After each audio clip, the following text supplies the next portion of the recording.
Welcome to Go For Side Effects. I'm your host, Kevin Simon. You all know my co-host, John. John, how you doing in that cool weather? I'm actually doing pretty good. Yeah, stick in You your can hit damn hair. I don't want to hear about your damn beautiful here in cool. the I state of don't want to hear Iowa. about your cool weather. It's got a bunch of crockett-mania shit, you know. And Wade, how are you doing, buddy? How's your cool weather? Doing I don't want to hear outstanding. about your cool weather neither, okay? Outstanding. I don't want to hear about your cool weather. Sarah, how are you doing today, Sarah?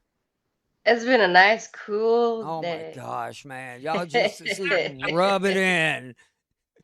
So tonight we are going to take questions. We're also going to take answers, but we're going to go over some new programs. And I just started one that was really interesting. It's called the Move program. And it's for people trying to lose weight. And it's with the Really? yeah. It's with the dietitian. And I can't tell if she's saying move or moo. I think it's moo. I don't know, but I meet with her in person next week, and I'm gonna just ask her, why on God's green earth do you call it the Moo program with a bunch of fat people? Oh God. Yeah, phrase it just like that. See how that goes. No, I am. I'm gonna ask her. I mean, but think about it. I mean, number one, these people are in there to lose weight, and I gotta lose a little bit of weight. I don't have to lose I gotta lose like 5-10 pounds. That's all I need to lose. But um, but I'm trying to get a dietitian for my kidneys to see what I can eat better and what I can do and stuff like that. So, because I go Monday to meet with my kidney doctor, and I'm finding out some really interesting stuff. And there's a guy I know that he started out at stage 2 kidney disease, and now he's at stage 5 within 4 to 5 years. And now they're panicking to do something. I'm like, oh, hell, I'm not waiting that damn long. I'm going there and be like, look, there's medicine that they can put you on to slow it down or stop it or do whatever. So my ass is going to get in there. I know, Wade, you have some stuff that you wanted to go over this evening because I know about, Dr. Nicholson is doing another study. So I want you to talk a little bit about that. Yeah, and I did not hear back from him, so I just wanted to kind of put broad strokes on it. And as soon as I do, maybe you can post on your site. But Dr. Nicholson is doing it's a female only Gulf War Desert Storm Desert Shield study. So he's recruiting for females that were Desert Storm, Desert Shield, Desert Storm for his new study for that. And I don't want to get too in depth with that because it's not really my place. As soon as I hear back from that, then maybe we can put his contact information up there, and you can touch base with it the next time you guys are on. But I know it's kind of hard. I had very few contacts with females. I contacted a handful and put them in contact. It's pretty much a non-BS, straightforward. There's no placebo, no double blind. It is the real deal. I participated in 2020 and I had dramatic effects and I have not stopped. So I encourage anybody who is interested to reach out to Dr. Garth Nicholson and find out some more information from him. Okay. And Sarah, I know you're doing some stuff with the vaccine injuries. So talk a little bit about that. Yeah, thank you, Kevin. Absolutely. Specifically, on a personal note, I've been helping a lot of patients, not just vaccine injured, but toxic exposures, whether it's from the 9/11 attacks or what have you, do their root cause analysis so that they can present this information to their doctors and medical team and get more critical data so that they can determine what is the best treatment protocol for themselves going forward. Obviously, using that information to speak to their medical team, I wouldn't endorse making those decisions on your own without proper, educated authorities sharing that information with you. But what I do offer is a way to provide these patients with information to then have better understanding and better knowledge to give them that power back so that they can feel more control of the situation. And so if there's anyone out there that would like Are you? I'm just. I can't handle it anymore. I'm fucking losing my shit. Kevin, damn it. I wasn't looking at the screen, and then I looked back. There's a sailor on my I was like, I screen. hope she don't think I'm laughing at you. No, I very. was laughing at Kevin.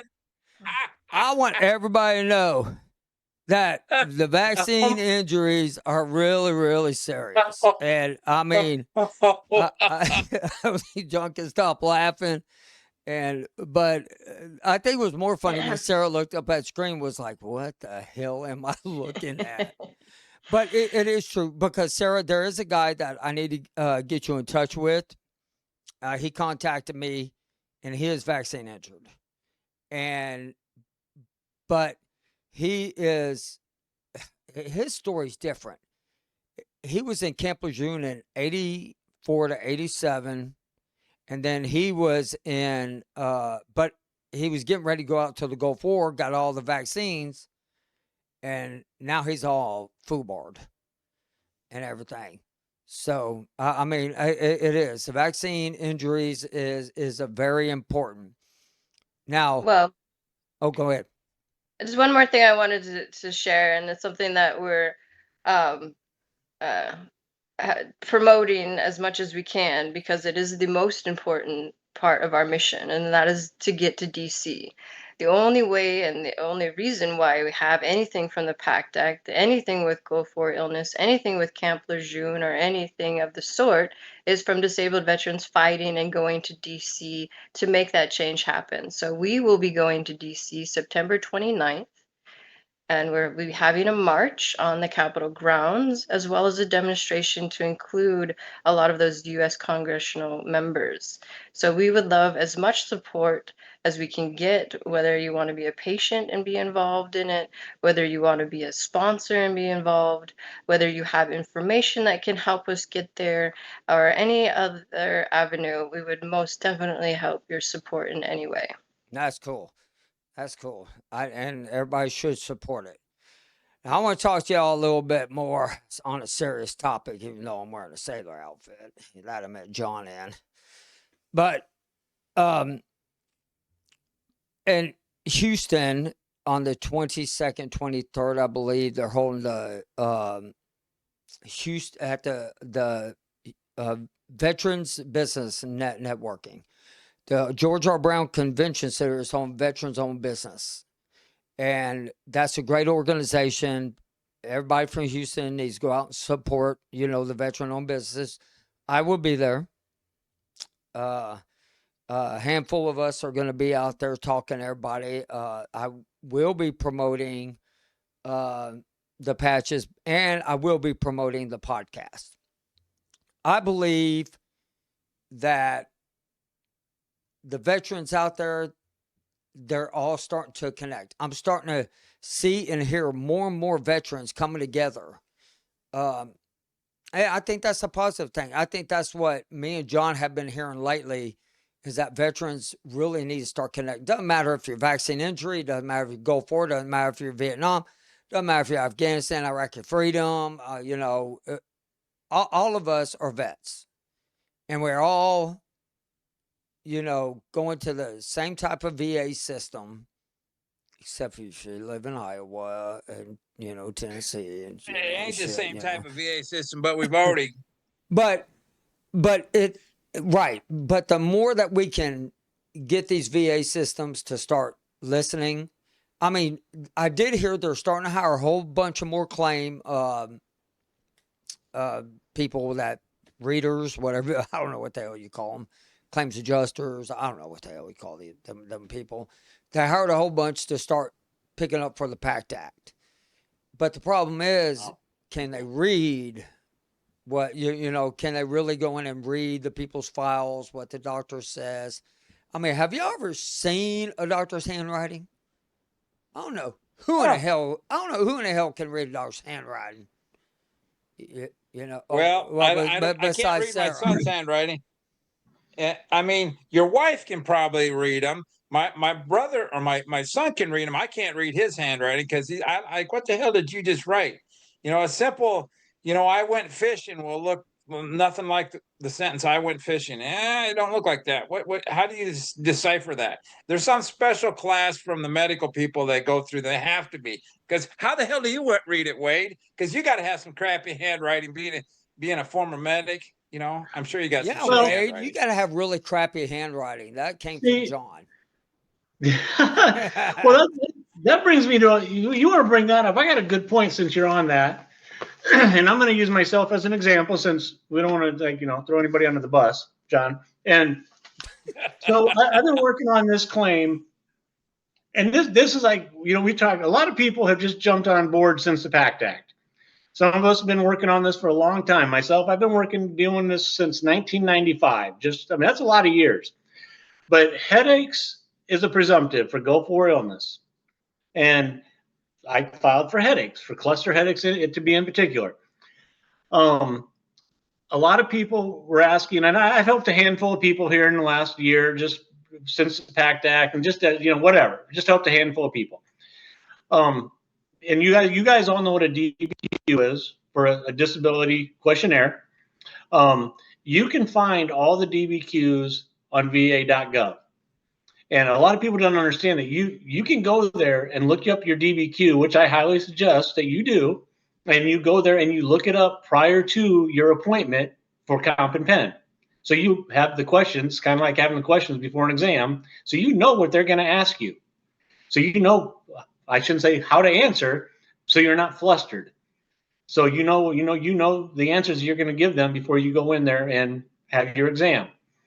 So this is my DBQ from my last comp and pen for my cluster headaches, and it is beautiful. I mean, this thing, you could not ask for a better written DBQ, which is great. But then, and everybody's like, "Oh yeah, my exam was great. I was only there 5 minutes. I was there 50 minutes. What do you think? You see that a lot on Facebook. How do you think my claim's going to turn out? Who knows? It's a crapshoot." But then you get to the doctor's notes itself, and this is where the meat and potatoes is of your claim. And so this is where, and everybody can get a copy of this through release of records. It's your information. You can get it. Your VSO, your Veteran Service Officer Representative, can get you a copy of this, which that's how I got a copy of mine. And you want to go through and read. Even though my DBQ looks golden, this looks like pure dog doo-doo. This doctor was not very nice to me. Now, and this is on a remand. So we're talking, I think this claim is actually going on 15 years on a presumptive condition. That's crazy. That's bullshit, is what that is. And I'm still going to fight it. The reason I'm going to fight it is that's 15 years of retroactive pay. That's a lot of back pay. And I think that for a presumptive condition, it's just, for me at this point, it's more principle than money. Although the money's nice, but the principle is even better. But this doctor, the remand instructions were from a Gulf War illness trained and certified physician. And there are classes for physicians to take to become, quote unquote, certified. This was not one. That's just basis for another appeal. So, but it's up to the veterans to be their own advocate. A lot of these veterans just file their claim, send it off. I have a box of information, paperwork, research. You are your best advocate. Do not trust somebody else to do it for you. And let me tell you, you're correct. And on top of that, Denise put in there that they're claim adjudicators. That's what they are, if I said that right. But in the I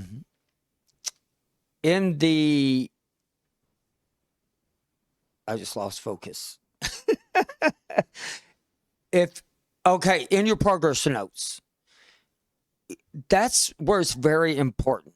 Your progress notes, where they put down what you're diagnosed with, is really important. They can put them in the paperwork, but if they don't have them in that progress notes, most of the readers don't go in and read unless you physically, print them out, take them down, and file it with your stuff. That's what I did. So every time I went to a doctor and they had some new information, I printed it out, I sent it in with my claims. And I mean, heck, I had claims still out there. I mean, I still don't know why that they have not gone back to 1994 to 95 when I first out for a digestive system, and they said I did not have it at all. And but yet I proved I did. So I didn't quite get that. And I don't know if you can figure out the VA your money, you're better. You're doing the better than the rest of us. I mean, right. oh, No, I agree with you on that, John. so Sarah, is that like that? That is a true pose of concentration. Yes, it is. I Thank like you for that noticing. concentration. It's very nice. Very, very. Oh, there it is. There it really is. Okay, so let's take somebody that is going to file a claim for the very first time. Okay, so they go down and file, but they've never been to the VA. Recommendations for me would be, okay, well, do you have an outside doctor that has written all this stuff down that you can, copy, get records of it, and all this? Because I know people who have filed for cluster headaches. They have them, or sinuses, which I know they have them, but they never go to the doctor for them. And I'm just like, well, first, don't you think it'd be better if you go to the doctor and, have them file something out? And some guys do it, some guys don't. And so that's just going to make your claim harder. You can't make a claim without a diagnosis, but in retrospect, another guy I work with, he is probably the second worst individual I've seen, and they have yet to give him a diagnosis after 7 years. That's crazy. That's crazy. I mean, literally not perfectly healthy, but a seemingly healthy human who is now borderline wheelchair disabled. So in about the last 8 years, and they have yet, between genetic testing, all kinds of whatever, they give him the gamut, and they have yet to give him a diagnosis. So now, when you say diagnosis of any sort, or a diagnosis specifically related to his time in service? Yeah, either. They just can't give him answers to, and without a diagnosis and or anything, they have yet to treat him as well. So in the meantime, he's just dwindling away. So wouldn't that fall under chronic multi illnesses? It does, and he has gotten a rating for it, but in the meantime, and this is what I tell a lot of guys and gals that I've, again, I personally, I don't try to reach the masses. If I see somebody who asks a generalized question, I try to work one-on-one specifically with Desert Shield, Desert Storm. I try and yes, get your disability claim in, but take care of your health first. The money doesn't mean shit if you're dead, bottom line. So, you got to get treatment. And, PTSD, great, find a counselor. Cluster headaches, go to the neurologist. It doesn't matter. Cluster headaches are nicknamed suicide headaches because a lot of people have committed suicide because they don't have the medicines to treat it. Because, yes, they are that painful. I have a gamut of medicines, oxygen, shots, pills. I mean, this shit sucks. But, so the money doesn't mean anything. If I didn't have all that to help treat, the money wouldn't mean shit. That's a good point. That's a good point. And and on top of that, with the guy that is having the kidney failure, I told him, I said, you need to file that. And he goes, well, it's going to be covered, they said. I'm already at 100%. But I said, but is it in your record? And he's just like, no. I said, you need to get it in your record, because if you die from that and it's not in there, they won't pay you. They're not going to pay your spouse. And people don't realize that. If you have a cancer, Just because you're 100%, you file on that cancer. Even if you're at 100%, you file on that cancer. So that way your spouse, John. Right. Well, you. Oh, go ahead. Yeah, yeah. No, you and John brought up that point. I don't think I was in disagreement. The only reason I was in disagreement is because I don't have a spouse. But my daughter's of legal age, so it didn't pertain to me. But you guys were correct in if you're at 100% PNT, permanent and total. So, for instance, underneath the PACT Act, I have prostate cancer. I am not going to file for prostate cancer because I am receiving treatment for it. So it would do me no good, nor do I want to file any more claims to open up Pandora's box and have the VA look at anything else previous. I just want to leave everything alone. I'm receiving medical treatment. I'm fine. I don't want to do that. Where I've seen a lot of guys, hey, I want to do this. I want to do, and I was just discussing it with a guy 2 days ago who he did exactly that. He was not 100% PNT. He filed. They reduced 2 of his other disabilities that he was already had, and he was irate. I mean, it happens, and that's a lot of people. They just don't get it, and that's where the VSO and their guidance don't go it alone. Get a VSO who knows what they're doing, and that's the best advice I can tell anybody. I think it's what, John? Spit it out, John. No, well, it was breaking up on my end. Like I said, my connection isn't so great, so sorry. I think, like we said, if you're rated at 100%, if you have issues, you can go in, get the issues treated. But then, like you say, Wade, if you're going to turn around and use that as a claim, you're really playing with fire. I mean, I kind of. So I'm a little.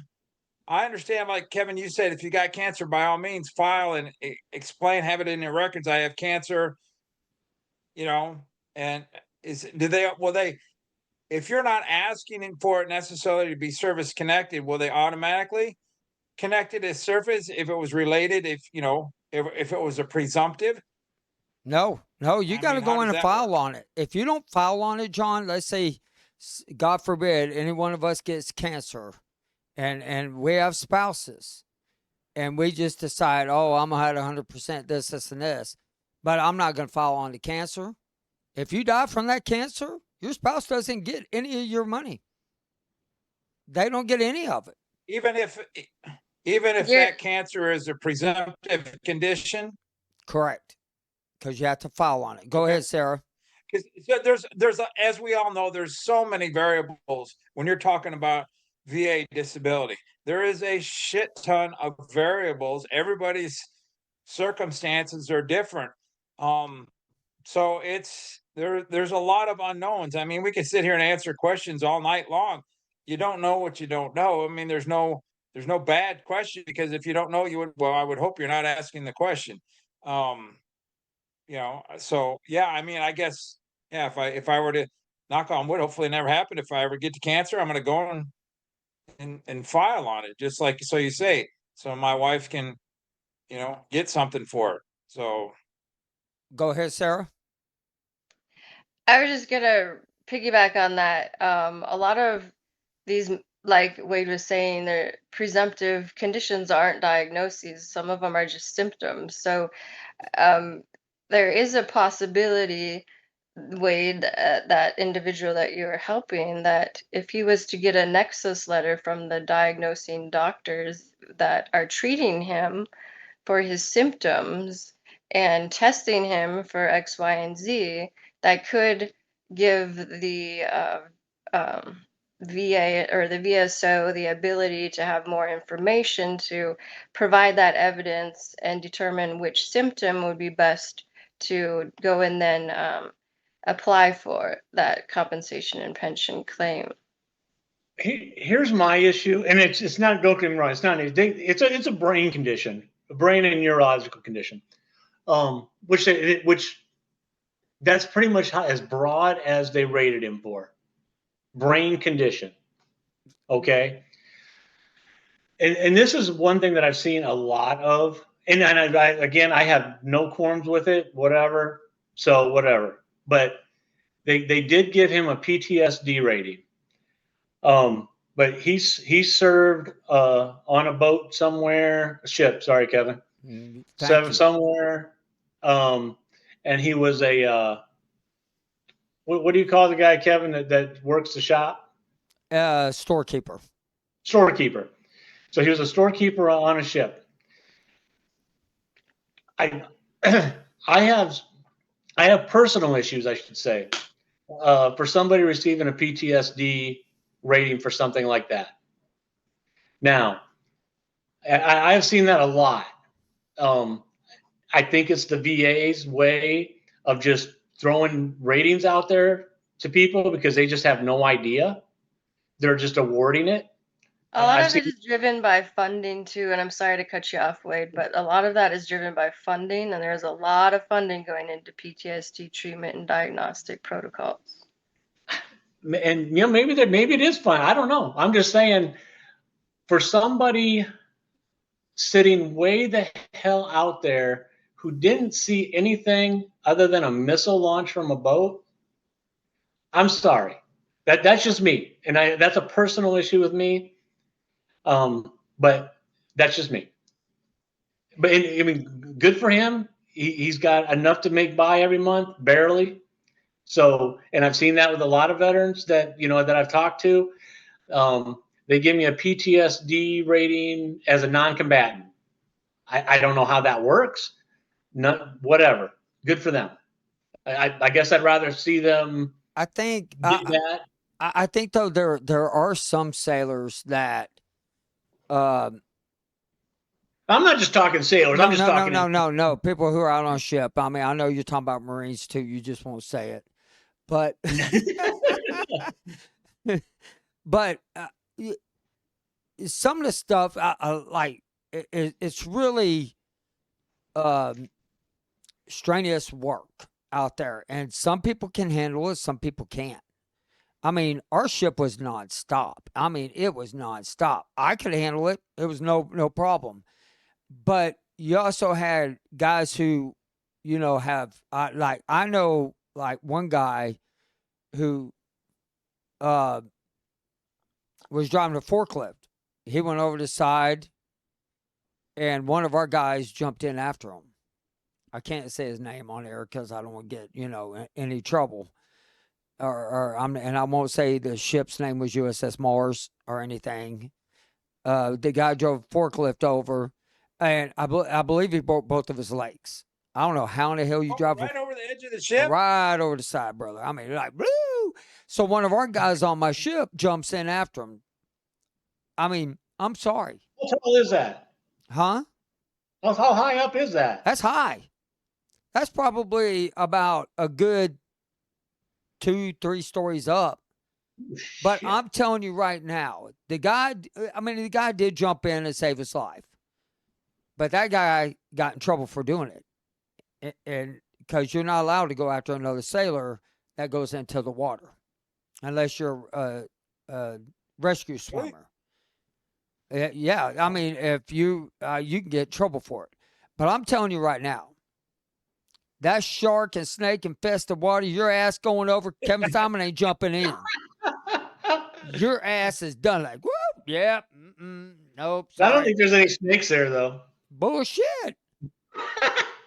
The big snakes? Shit, no, they're sea snakes, man. They're all over that damn place. No. Where is your vessel? The Amazon? Anaconda coming up in there? No, sea snakes are really poisonous. I mean, they're all over. I'm seriously, you would look over the side of the ship and you see snakes just swimming out there while you're out there. And there was Where one were guy you at? What part in the Middle East, in the Persian Gulf. Okay. And I am not bullshitting y'all. There's one guy that went over on the USS Ranger while we were unwrapping him. I mean, it was like, and he was at like top, way up there, like, woo! I'm telling you right now, ain't no damn way and earth would I land in that water without either A, pulling my knife out, slitting my throat, or B, have a heart attack? Because I would, I wouldn't worry about sharks because I would crap myself so bad knowing I would go into the water. But and he was on USS Ranger. I'm telling you right now, I was just like, but I mean, I've heard of guys that will. I It's questionable what happened with the guy on the Ranger. Some people say one thing, one say another. But I mean, some people go nuts and they jump over the side of the ship. They just go nuts being out at sea so long. I've heard of that. I'm telling you right now, there's a great big ocean out there with a lot of shit in it. Did not want to go see. That's why I joined the army, brother. No, I Get didn't my want to legs get in the shot ground. at. I mean, I don't know what'd be worse, get shot at or see or go into the Persian Gulf with a bunch of damn snakes. I haven't decided which one's worse. Because I'm telling you right now, if I Did go in you the ever, water with like, snakes, I will shit myself.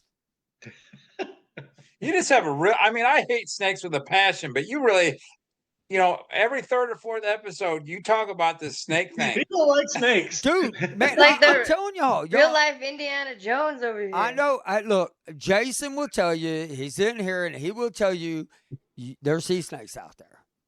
And let me tell you, that shit that Saddam, oil and shit they put in the water, it didn't kill him. It didn't kill him at all.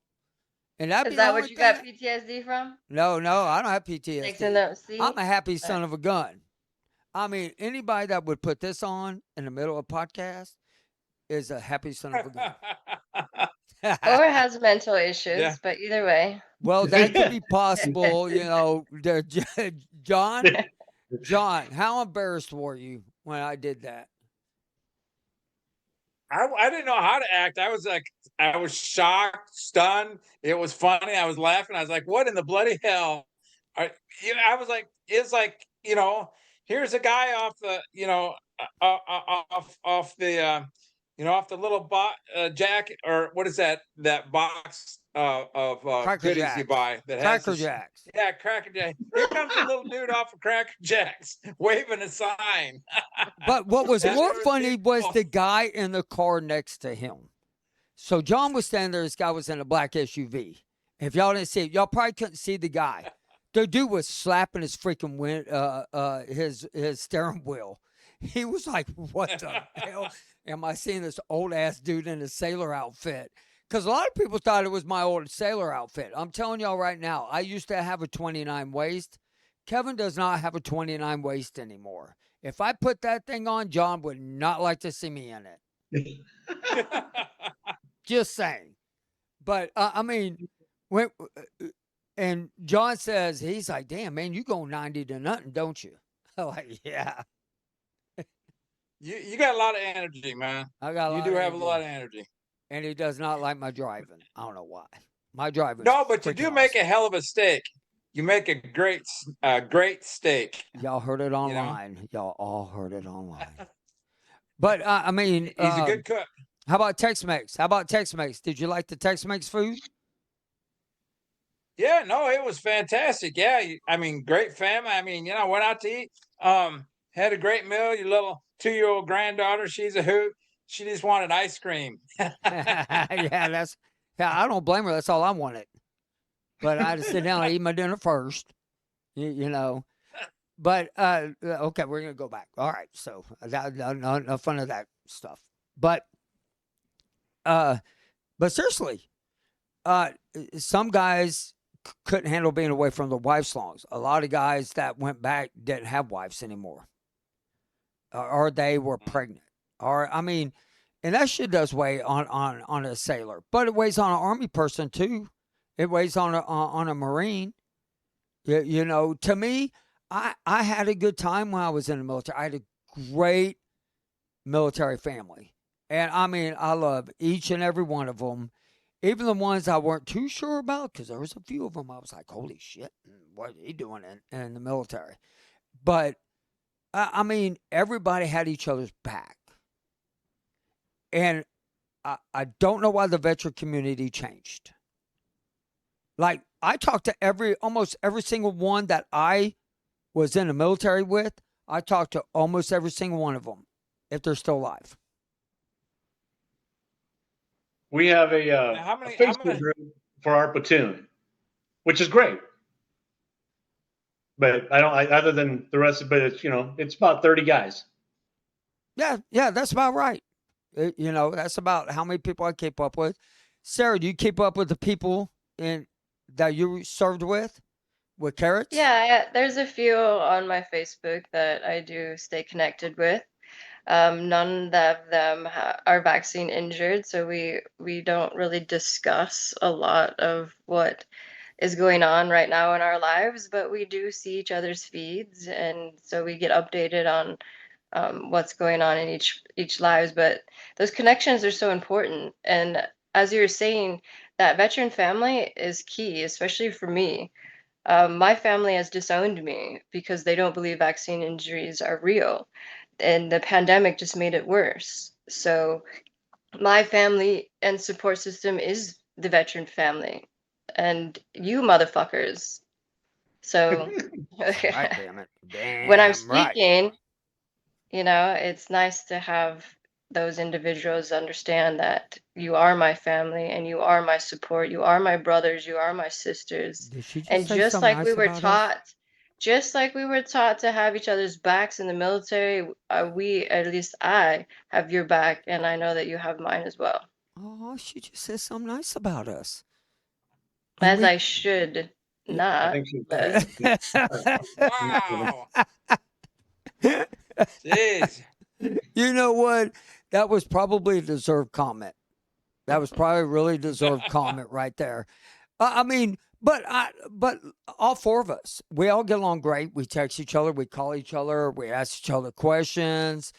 I probably talk to John every day. I talk to Wade probably every other day. Sarah, I talk to you probably once every other week to once a month because you stopped calling. Really rude. I don't understand why. Well, I But mean, the anyway, phone goes both ways, sir. I was the last one to call. Oh, that's how it goes? All right, tag Yeah, team. phone goes Oh. both Tag team, ways. it's my turn. Yeah, that's right. All right. No, but all of us, when we get on here, we have a good time. We enjoy it, but we get the message out. And with like next week, we got Venus who's coming on, and she's going to be full of information. I want her to be as peppy as she was in the last 20 minutes. Holy shit. My eyes were about that big around when she was talking. I was like, oh my God, man, she had some information. And I mean, and she bloody was getting into it. And I was like, there you go. And then, and John, Information about what? you didn't watch. She had information about being a paralegal when first on the ground, about the war kicking off, the sarin gas, and all this stuff going on. I mean, because she worked with top people. I mean, her She was information. working right along. Yes. She was working right along with the generals. I mean, side by side. She was in the same. Didn't she say she was in the same bunker same with, location as Schwarzkopf? yeah, same, yeah, No? bunker. Nice. I have to Bunker. watch that episode. So she's coming back on then? Yeah, next week. And then so we do got guests that are lining up, and I'm trying to make a plea right now for and which I'm gonna make a TikTok on this. But Brad Paisley, I want Brad Paisley to come on our show because he does a lot for vets, VSO vets, and all that stuff. I would love for Maria Osmond to come on here and talk about the kiss she gave me on a side cheek. I got a picture of that. If y'all don't believe me, I have a picture of it. Really? Yeah. And she Where came were you at on, when and this happened? this was during the storm while y'all were out in the sand. I was in the ocean. Yeah. They came on. It was I was only in high for a few hours. Don't be upset. Y'all never had the VSO stuff? Man, y'all No. people didn't like You mean y'all. you mean It's called the USO. I mean USO. I'm sorry, USO. USO? Yeah. No. No? Nor did we all get a lot of beer, nor did we all go to the beaches, nor did we No ride a bunch of beaches. freaking camels. Well, wait. Nor did we go But to the hold bars. on, John. I also got to meet the Pointer Sisters. Oh my God. Were you actually Did you? Bette Midler. I No, got never to mind. meet Go ahead. Bette Midler and the redhead on Head of the Class. The old TV show, Head of the Class, the redhead, the really good looking Oh, redhead. I got to meet her. yeah. I don't know why Shania Twain didn't Really? come out there and So, come they to had show. a cruise ship apparently that people got to go out to the. No, they came on our ship. I don't remember. But They, did you get to go from your ship to the cruise ship? no, they came on our ship. They flew them over, and they did a show on our fantail. And the USS Acadia, I believe it was Acadia, parked right next to us. Got to watch. I mean, it was great. I mean, Maria Osmond. Oh my gosh, she's amazing. She was hot, hot, hot, hot, hot. I'm just saying she was hot. Remember, your mom is watching this. Remember. I didn't say anything bad. But Maria Osmond, I mean, she was really nice. She was really, really nice. All right, well, guys. she had 300 or 400, seven. Huh? What? Well, I mean, she had what, 700 sailors looking at her, right? But I got the kiss. But I got the kiss. You got the kiss. I don't know. She could have kissed somebody else, but it didn't matter. When she kissed me, I couldn't see anything but blinders on. Like, oh wow, she did. She gave me a kiss on the cheek. I thought that was really cool. All right, guys, we are now going to go into the after the show. I want to thank everybody for listening, and tune in next week. We got Venus coming on, and oh my goodness, it's going to be a good show. Sarah, you need to watch her and listen to what she has. It will blow your mind. She's got some stuff to say. And Sarah, thank you. Wade, thank you. John, you don't have a choice, but thank you. And we're going to go into the after show right now. Thank you guys for listening. Thank you for listening to Go For Side Effects. If you have a story or you would like to share or just come on with any comments or questions, please email me at kevinsimon@goforsideeffects.com.